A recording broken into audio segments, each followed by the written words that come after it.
राजा परीक्षित को भागवत सुनाते हुए जब सुखदेव को 6 दिन बीत गए और सर्प काटने से मृत्यु होने का एक दिन रह गया, तब भी राजा का शोक और मृत्यु भय दूर न हुआ। कातर भाव से मरने की घड़ी निकट आती देखकर राजा क्षुब्ध हो रहा था। सुखदेव जी ने राजा को एक कथा सुनाई। राजन, बहुत समय पहले की बात है। एक राजा किसी जंगल में शिकार खेलने गया। संयोगवश वह रास्ता भूलकर बड़े घने जंगल में जा निकला। रात्रि हो गई, वर्षा पड़ने लगी, सिंह व्याघ्र बोलने लगे। राजा बहुत डरा और किसी प्रकार रात्रि बिताने के लिए विश्राम का स्थान खोजने लगा। कुछ दूर पर उसे दीपक दिखाई दिया। वहां पहुंचकर उसने एक गंदे बीमार बहेलिये की झोपड़ी देखी। वह चल फिर नहीं सकता था, इसलिए झोपड़ी में ही एक और उसने मल मूत्र त्यागने का स्थान बना रखा था। अपने खाने के लिए जानवरों का मांस उसने झोपड़ी की छत पर लटका रखा था। बड़ी गंदी, छोटी, अंधेरी और दुर्गंध युक्त वह कोठरी थी।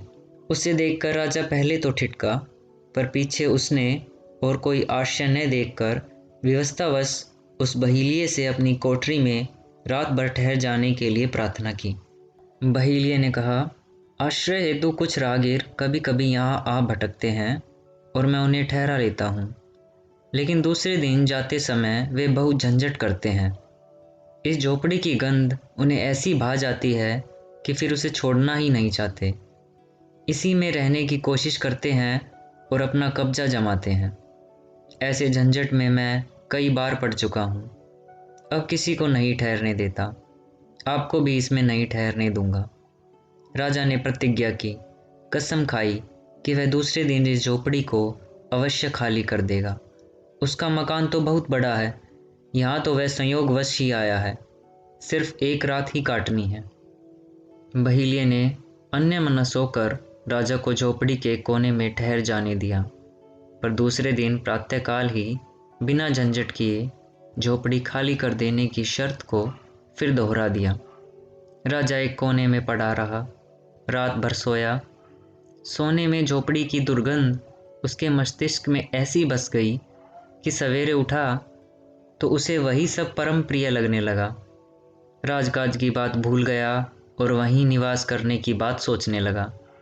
प्रातःकाल जब राजा और ठहरने के लिए आग्रह करने लगा तो बहेलिये ने लाल पीली आंखें निकाली और झंझट शुरू हो गया।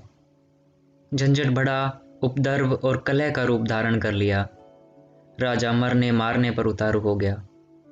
उसे छोड़ने में भारी कष्ट और शोक अनुभव करने लगा। सुखदेव जी ने पूछा, परीक्षित बताओ, उस राजा के लिए क्या यह झंझट उचित था? परीक्षित ने कहा, भगवान, वह कौन राजा था? उसका नाम तो बताइए। वह तो बड़ा मूर्ख मालूम पड़ता है कि ऐसी गंदी कोठरी में अपनी प्रतिज्ञा तोड़कर, राजकाज छोड़कर नियत अवधि से भी अधिक रहना चाहता था। उसकी मूर्खता पर तो मुझे क्रोध आता है। सुखदेव जी ने कहा, परीक्षित, वह और कोई नहीं, तुम स्वयं हो।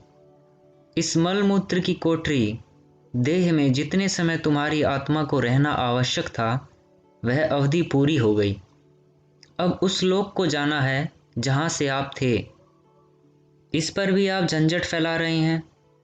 मरना नहीं चाहते एवं मरने का शोक कर रहे हो, क्या यह उचित है? राजा ने कथा के मर्म को स्वयं पर आरोपित किया एवं मृत्यु भय को भुलाते हुए मानसिक रूप से निर्वाण की अपनी तैयारी कर ली। अंतिम दिन का कथा श्रवण उन्होंने पूरे मन से किया। वस्तुतः मरने के लिए हर मानव को हर घड़ी तैयार रहना चाहिए।